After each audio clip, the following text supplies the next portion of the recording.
नमस्कार, दृष्टि आईएएस के टू द पॉइंट प्रोग्राम में आपका स्वागत है। आज हम बात करेंगे सुर्खियों में सब ऑर्बिटल फ्लाइट के बारे में।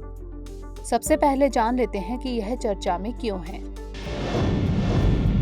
हाल ही में ब्रिटिश अरबपति एवं वर्जिन ग्रुप के संस्थापक रिचर्ड ब्रैनसन एवं 5 अन्य लोग अंतरिक्ष के किनारे यानी एज ऑफ स्पेस की यात्रा करके वापस लौटे। अंतरिक्ष के किनारे का अर्थ है जहां से आउटर स्पेस शुरू होता है। इन 5 लोगों में भारत में पैदा हुई सिरिशा बांदला भी शामिल थी।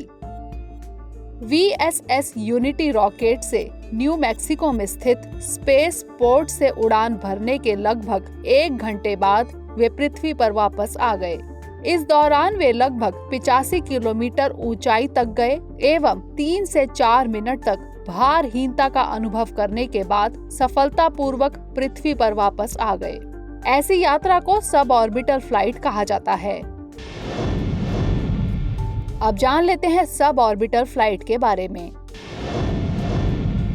जब कोई वस्तु या अंतरिक्ष यान लगभग 28,000 किलोमीटर प्रति घंटा या इससे अधिक चाल से उड़ता है तो वह वापस पृथ्वी पर आने के बजाय पृथ्वी की कक्षा का चक्कर लगाने लगता है। जैसे कोई भी उपग्रह भेजा जाता है तो उसकी चाल 28,000 किलोमीटर प्रति घंटा या इससे अधिक होनी आवश्यक है।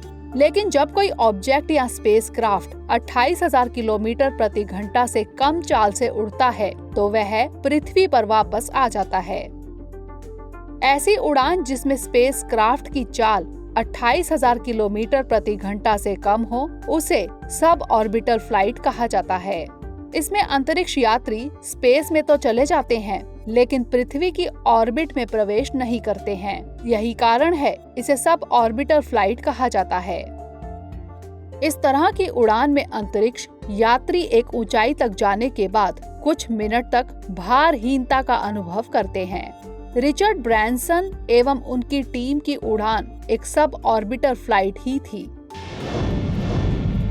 अब समझ लेते हैं इसके महत्व के बारे में।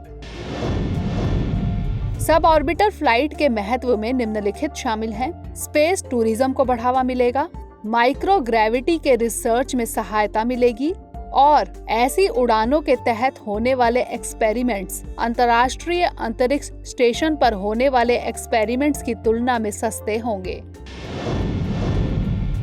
अब नोट कर लेते हैं आज का अभ्यास प्रश्न। सब ऑर्बिटल फ्लाइट के संदर्भ में निम्नलिखित कथनों पर विचार कीजिए। पहला, ऐसी उड़ान जिसमें स्पेसक्राफ्ट की चाल 28,000 किलोमीटर प्रति घंटा से अधिक हो उसे सब ऑर्बिटल फ्लाइट कहा जाता है। दूसरा, इसमें अंतरिक्ष यात्री स्पेस में तो चले जाते हैं लेकिन पृथ्वी की ऑर्बिट में प्रवेश नहीं करते हैं। तीसरा, इस तरह की उड़ान में अंतरिक्ष यात्री एक ऊंचाई तक जाने के बाद कुछ मिनट तक भारहीनता का अनुभव करते हैं। उपर्युक्त में से कौन से कथन सत्य हैं? ए केवल 1 और 2, बी केवल 2 और 3, सी केवल 1 और 3 या फिर डी उपर्युक्त सभी। इसका उत्तर हमें कमेंट सेक्शन में जरूर भेजिएगा। अगले सेशन में किसी नए टॉपिक के साथ मिलेंगे। Thanks for watching and have a nice day.